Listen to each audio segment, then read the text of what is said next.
In the series on human resource management, we are learning about recruitment and selection.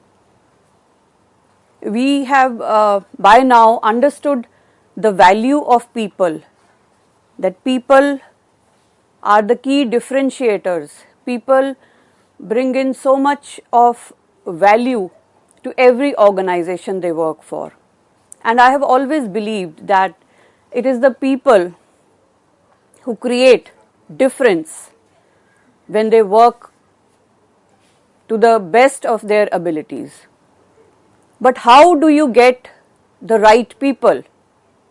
How do you attract the best in class talent pool? It is through recruitment and selection. Whereas recruitment creates a pool of candidates, it is the selection process that brings in the best people for your organization. So we have learnt about the selection process in the previous couple of lectures, and selection is the basic, we can say, the concepts of selection test and interviews. These are two essential components of selection process.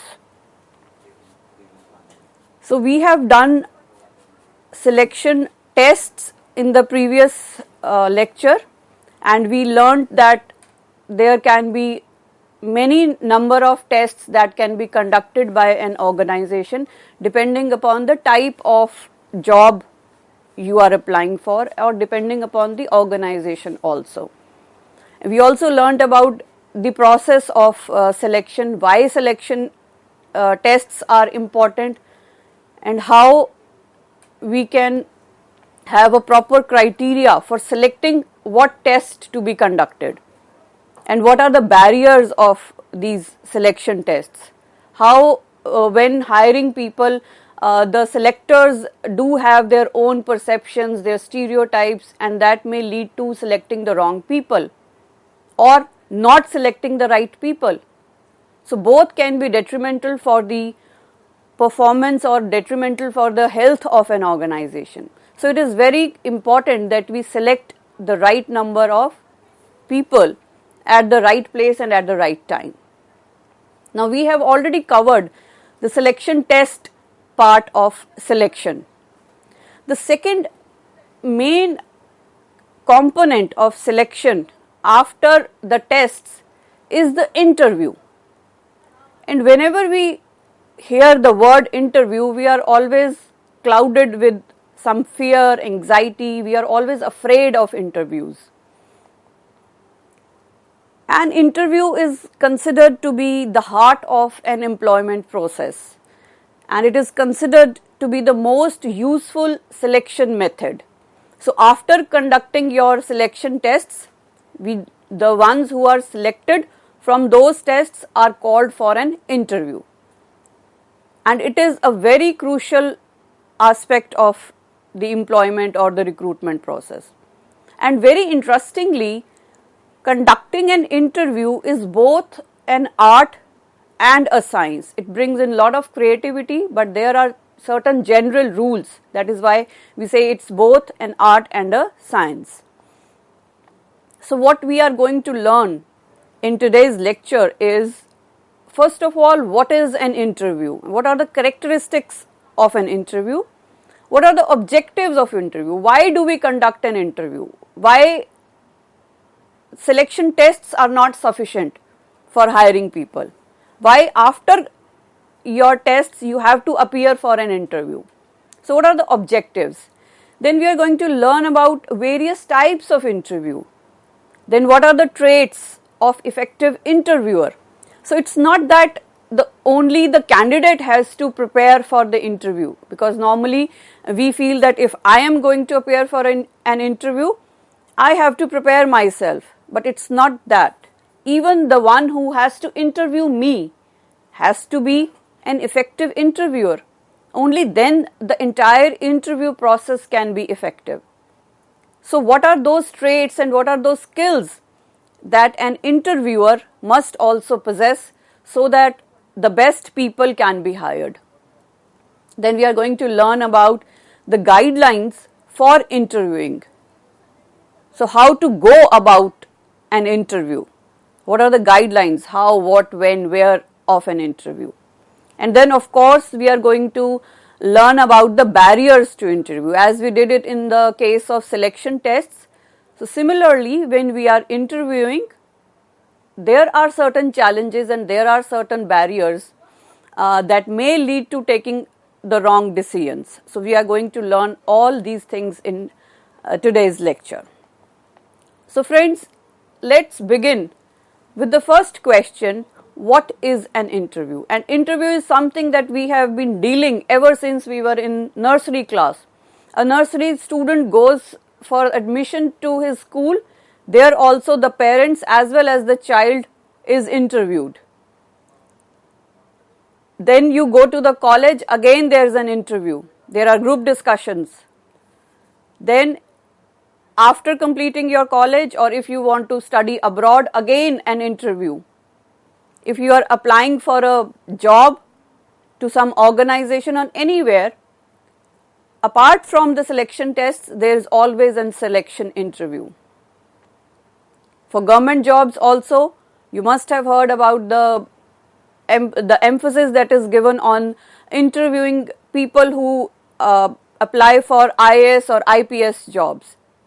So there are number of people who though clear their tests, but they are unable to clear their interviews. So that is the, we can say, importance or significance of a selection interview.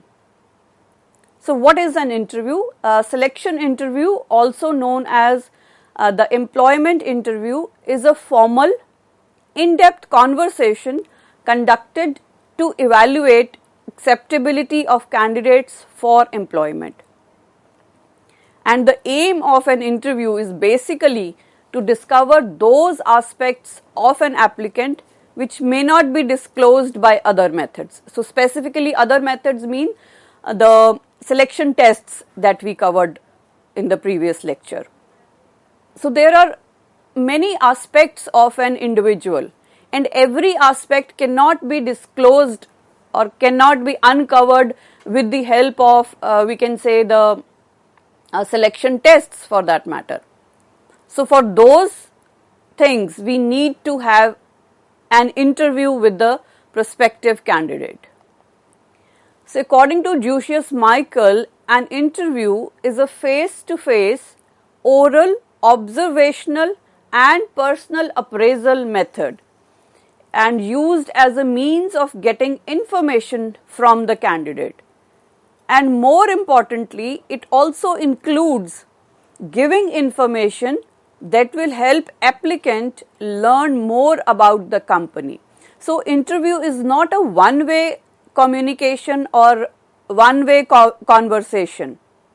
It is a two-way process whereby the interviewer tries to seek maximum information from the candidate, but at the same time the interviewer also gives information about their company to the applicant so that he can make up his mind whether to join or not.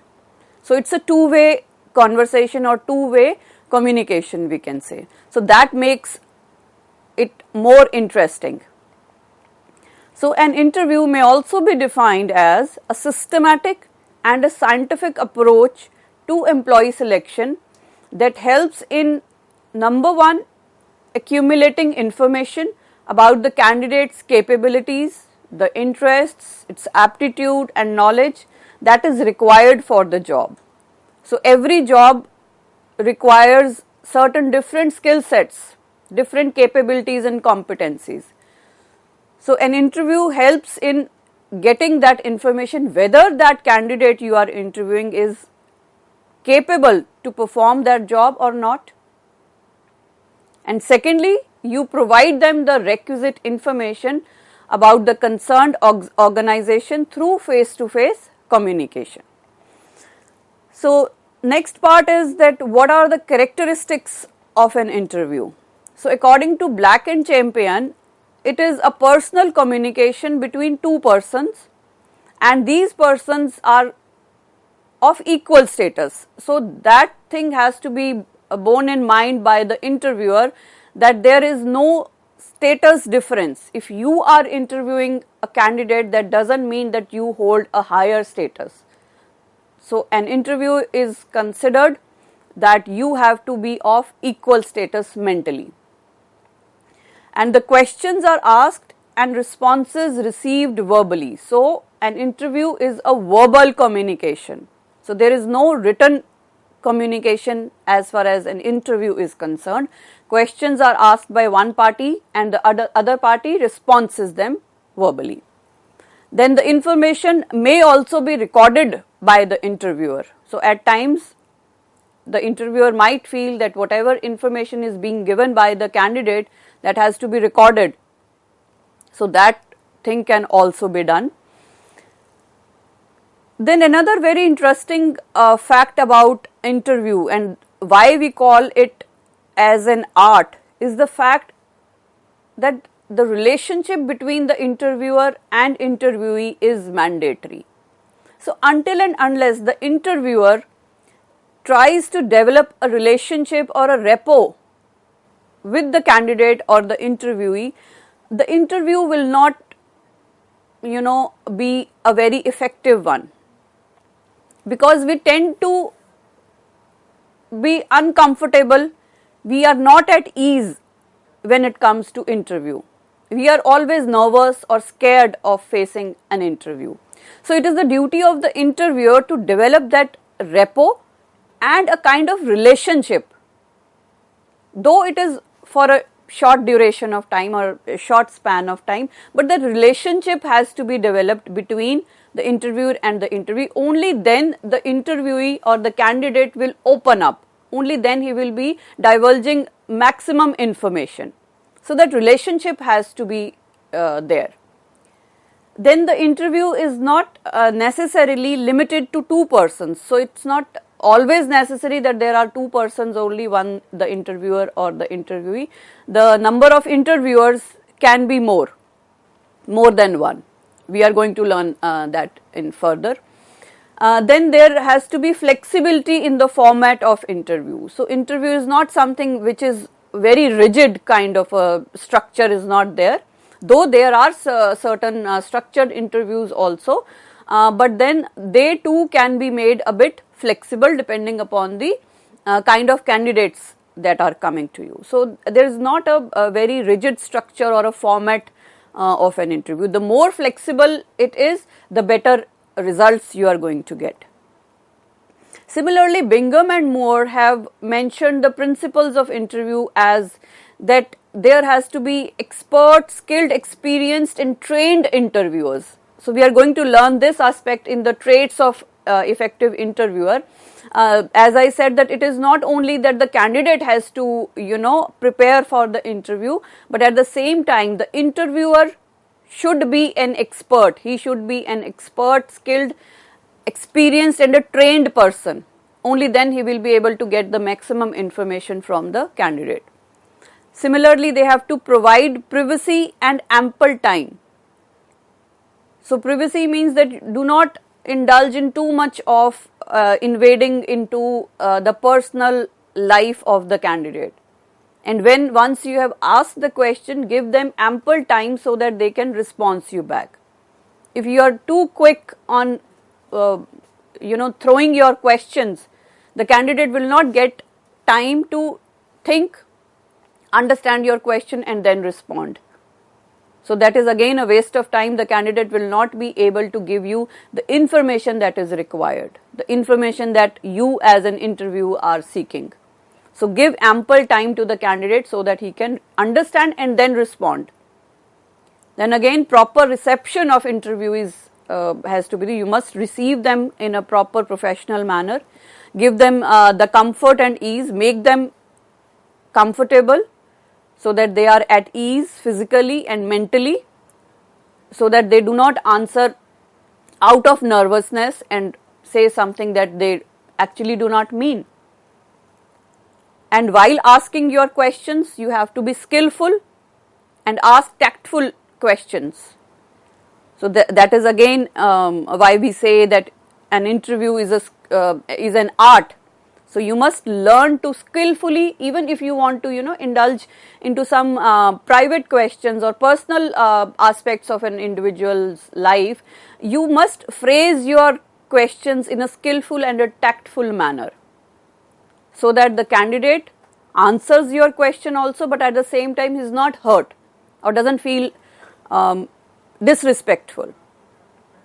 So the framing of questions should be done in a skillful manner. Then another very interesting aspect is that do not oversell job opportunities. Even if you are under a lot of immense pressure that you have to hire the candidate or somebody has to be hired for that particular position, do not try to oversell or force your job to the candidate. Give them time to think. Then be courteous towards the candidate. Encourage the candidate to talk. Then attentive and patient listening. We are learning about this also in the traits of an interviewer. That is very important because if you are not listening to what the candidate is saying, you are not understanding him. And the entire interview process is basically about understanding the competencies of the people or the candidates who are coming.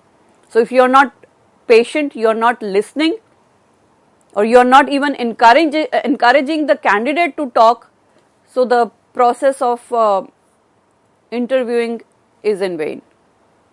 Then there should be objectivity in decision making. You have to be objective while making your decisions, whom to hire and whom not to hire. And then closing of the interview is also very important. You have to close it in a proper manner. It doesn't have to be an abrupt closure. Just threw a question and suddenly you say, okay, it's over. So it has to be done in a proper manner. And then rational selection should be done, which should be based on the answers given by the candidate, and then biases, stereotypes and perceptual errors should not be a part of your decision making or selection process.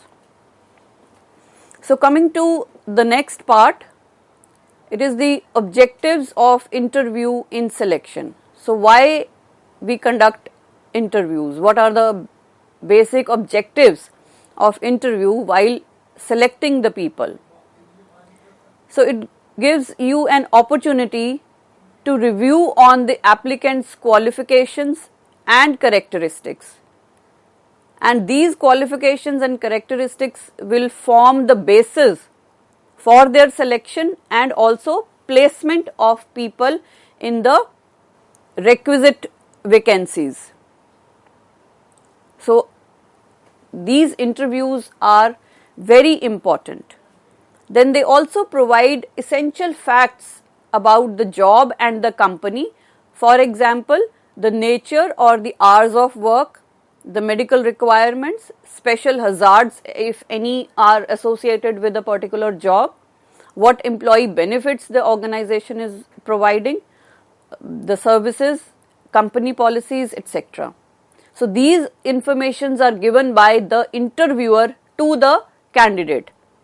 So that is also an objective, because the candidate might not be very aware of all these aspects or all these benefits that the organization is giving. So when he comes for the interview, he can ask these questions, or even if he doesn't ask, the interviewer can himself come up with these points and can tell these points to the candidate that these are the requirements of our organization, these are the company policies, these are the leave benefits that you are going to get, or any other benefits that the company offers to its people. So these essential facts are also told to the candidate. The next is to establish a rapport and confidence between the HR department and the applicant who is to be employed. So as I stated, that this rapport building and relationship building is very important when it comes to interviewing, because you are going to question the candidate, and the candidate, if not feeling very comfortable in talking to you or doesn't have the confidence to give you the information, so the interview process fails there. So that rapport building is very important when it comes to interview. Then it also promotes goodwill towards the company, whether the interview culminates in employment or not. Another very important and very interesting aspect of interviews is that it is not always necessary that in every organization that we go, we face an interview, we are selected. But at times there are certain organizations where we appear for the interview and we are treated so well that even if we are not selected, we do not feel bad about it. Why? Because it is the treatment that the people give to you. Your time is valued, your contributions are valued, and even if they do not select you, you are happy about it. So that is also why we say that interviewing is an art. So even if the candidate is not selected, he will go and say good about your company. So you are making a good image by treating people well in these interviews. But on the other hand, if you insult them or do not treat them properly, so they are never going to come, or they will never refer your company to any of their friends or families. They'll say if they don't treat the interviewee or the candidate well, how they are going to treat the people they are hiring or their employees for that matter. So that is very important when it comes to interviewing.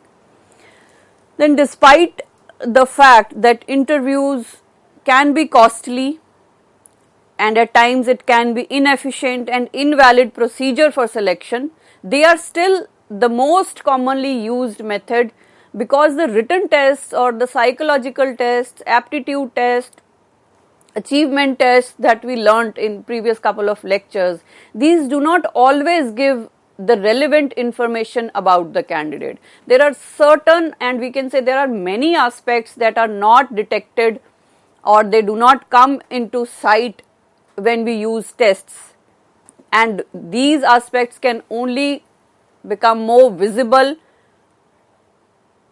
through interviews only, when you call the particular candidate for an interview and those aspects are they become visible. So Richard Calhoun observes that the interview is the only way for these three things that we are going to discuss. Number one is to see an applicant in action. So while you are taking a test, you cannot see an applicant in action. How he looks, his mannerisms, his demeanor. So these things are only visible through an interview. Then to witness how the candidate interacts, how he responds, what is his way of thinking, how he affects others, what is his personality. So these things also cannot be judged through the tests or the selection tests that we learned yesterday.